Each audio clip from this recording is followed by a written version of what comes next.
আসসালামু আলাইকুম। পঞ্চম শ্রেণীর শিক্ষার্থী বন্ধুরা, আজ আমি তোমাদেরকে দেখাবো জনসংখ্যার অঙ্ক। এখানে আমাদের তিনটা সূত্র ব্যবহার করা হয়।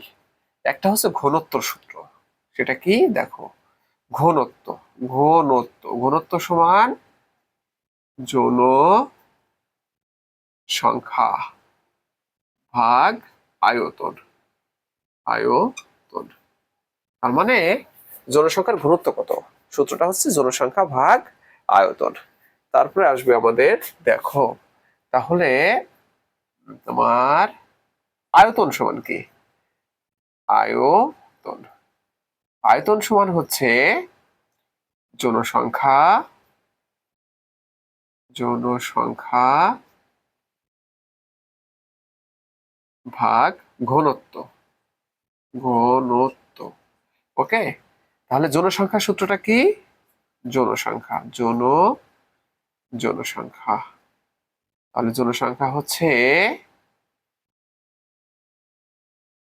আয়তন গুণ ঘনত্ব। ঘনত্ব তো ফ্রেন্ডস, এই হলো আমাদের তিনটি সূত্র লাগবে। যদি কখনো জনসংখ্যার ঘনত্ব আসে সেক্ষেত্রে আমরা কি করব, জনসংখ্যা ভাগ আয়তন। আয়তন সমান কি, জনসংখ্যা ভাগ ঘনত্ব। আর জনসংখ্যা সমান তোমার আয়তন গুণ ঘনত্ব। এবার আমি তোমাদেরকে দেখাবো তোমাদের গণিত বইয়ের 151 পৃষ্ঠা। 100 পৃষ্ঠা 151। ওকে, এখানকে দেখো চারটা গ্রাম দেওয়া আছে, ক গ্রাম, খ গ্রাম, গ গ্রাম, ঘ গ্রাম। এখানে শূন্যস্থানে আছে ক গ্রামের ঘনত্ব বের করতে হবে। তাহলে আমরা কি করব, আগে লিখে নেব ক গ্রামের গ্রামের ক গ্রামের ঘনত্ব। ঘনত্ব ক গ্রামের ঘনত্ব সংখ্যা সমান কি হবে, জনসংখ্যা ভাগ আয়তন। এটা হচ্ছে 151 পৃষ্ঠার 3 নম্বর অঙ্কটা, তাই তো? হ্যাঁ, 3 নম্বর অঙ্কটা, এবং তিনের আবার এক, তাই না? তিনের এক বলছে, 1 2 3 খালি ঘর পূরণ করতে বলছে, তাই না? 1 নম্বরে।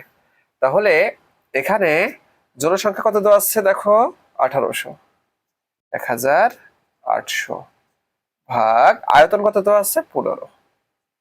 তাহলে এর একক কি হবে, জন পার বর্গ কিমি।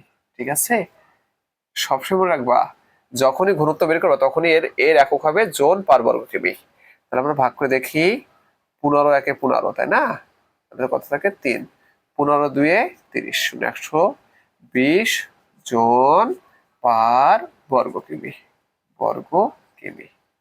ওকে ফ্রেন্ডস, এবার দেখো খ গ্রামের কি দেওয়া আছে, জনসংখ্যা দেওয়া আছে, ঘনত্ব দেওয়া আছে, কিন্তু নাই কি, আয়তন নাই। আমরা লিখতে পারি খ গ্রামের আয়তন। লিখবো কি, খ গ্রামের আয়তন।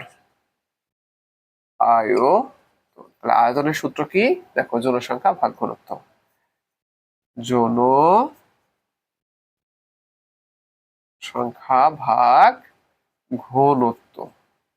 তাহলে জনসংখ্যা কত আছে আমাদের এখানে দেওয়া, 2200। 2200 ভাগ ঘনত্ব কত দেওয়া আছে, 110। এখন আয়তনের একক কি, বর্গ কিমি হবে, কি বর্গ কিমি।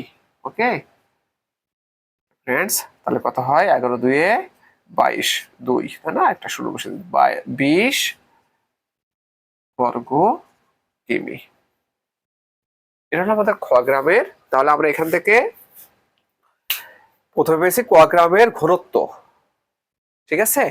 তারপর আমরা পেলাম কি, খ গ্রামের আয়তন। এবার আমরা দেখবো গ গ্রামের কি চেয়েছে, ঠিক আছে? দেখো কি বলেছে গ গ্রামের। দেখো গ গ্রামের কি জনসংখ্যা বের করতে হবে। দেখো গ গ্রামের জনসংখ্যা জনসংখ্যা সমান কি, আয়তন গুণ ঘনত্ব। দেখো আয়তন গুণন ঘনত্ব। ঘনত্ব তো দেখো আয়তন কত দেওয়া আছে, গ গ্রামের আয়তন হচ্ছে 25 আর ঘনত্ব 60। 25 গুণন 60। এখন দেখো জনসংখ্যা সবসময় কি হয়, জন হয়, কি হবে জন। তাহলে কত হয় 0, 5 6 30 শূন্য হাতে 3, 6 দিয়ে 12 3 12 3 15 এত জন। ওকে ফ্রেন্ডস, এবার দেখো ঘোড়া গ্রামের কি চেয়েছে, এখানে ঘোড়া গ্রামের কি চেয়েছে ঘনত্ব, জনসংখ্যা দেওয়া আছে, আয়তন দেওয়া আছে। তাহলে আমরা দেখি ঘোড়া গ্রামের ঘনত্ব, ঘনত্ব সমান কি জনসংখ্যা ভাগ আয়তন, আয়তন, তাই না?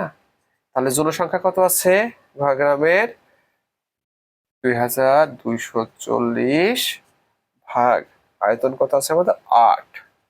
তাহলে এই ঘনত্বের একক কি জন পার বর্গ কিমি, জন পার বর্গ কিমি। ওকে ফ্রেন্ডস, তাহলে ভাগ করে দেখে আমরা 8 2 16, তাই না? 17 18 19 20 21 22 6 8 8 64 শূন্য 280 জন পার বর্গ কিমি। ফ্রেন্ডস, এভাবে আমরা জনসংখ্যার ঘনত্ব, আয়তন এবং জনসংখ্যা বের করতে পারি। তো সবাইকে অসংখ্য ধন্যবাদ।